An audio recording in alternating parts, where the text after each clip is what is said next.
Namaste. Why does overthinking destroy your self-worth during stress? I hope they're not mad at me. Imagine this. You are at work, home, with a friend, out at a company retreat, you're with a client, and you're asking yourself, I hope that they're not mad at me. I think that I should have done that better. You could have done that better. That one interaction that happened, that 1 second, that 5 seconds, when you were at the supermarket, that one conversation that you had when you just met somebody, that one conversation, I hope that they liked me when you're out on a date. Maybe it'll go away if I stay quiet.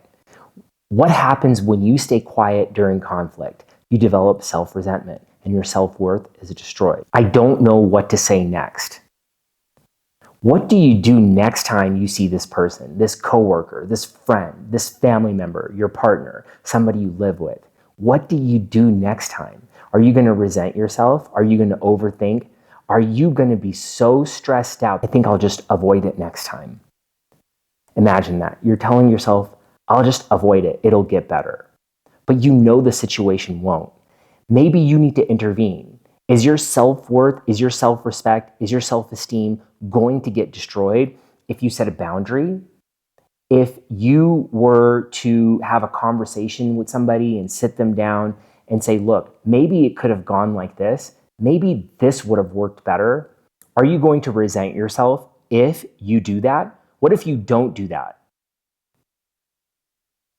You're going to say, you know what? It's my fault. I think I just need to improve. No, it's their fault. They're the problem. And then what happens is these mini resentments just log in over time. And then one big resentment, the heart attack, the stroke, death. That's what can happen, right? When you're so stressed out, your cortisol, your adrenaline, norepinephrine are increased so much, you got to figure out ways to quiet the emotional brain down. You could write over and over and over again. That will help too. But a lot of people don't want to do that. They say it doesn't work. Well, does going to the gym, dieting, and exercising work all the time? You got to keep on doing it. There is no time off. There is no holidays.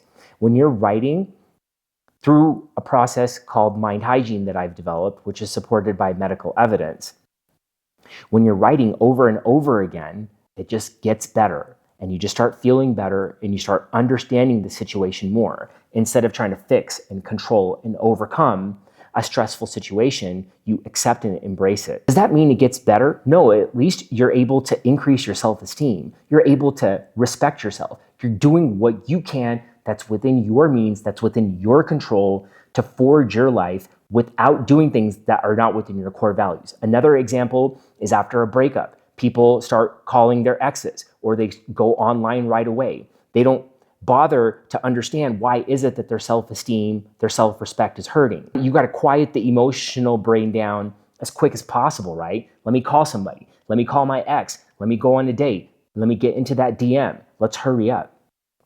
So this is where you're not going to ever be able to access the prefrontal cortex, or you could be potentially living in a mindless state forever. Mind hygiene is a writing process where you aces your life with mind hygiene. Accept your awareness, communicate your compassion, ease, embrace your empathy. S is soften the process. You have a stressful situation, accept it, write it down. There's compassion. E, understand it. Don't judge it. Try not to resent it. That's where people will live with a resentment implicit bias. This happened to me. I can't believe this. And then there's that victim mindset. Those narcissistic traits develop. And then that's the coping mechanism, right? But you want to be figuring out acceptance mechanisms. And I say this in a lot of my videos, is I'm not giving you any advice. I'm not telling you my process is better than others. This is what worked for me. Me doing this content inspires others. This is my mission. This is my passion. God has given me this as an outlet and a purpose. And that's why I'm here in front of you. And that's why you've made it this far to this video. It's because maybe you have a purpose in this. Maybe you need to alchemize this, which would be turn it into purpose, to figure out ways to neurochemically consecrate, meaning you take the neurochemicals, the cortisol, the dopamine, the epinephrine, the oxytocin, and you consecrate that, meaning that you just surrender to it and you do it when nobody is watching you. That means nobody's telling you to do it. And then you set a boundary, and then you live in that boundary, and that's where you develop that serotonin, which will increase your self-esteem without a medication. Of course, I'm not saying medications don't help. I am a board-certified practicing doctor.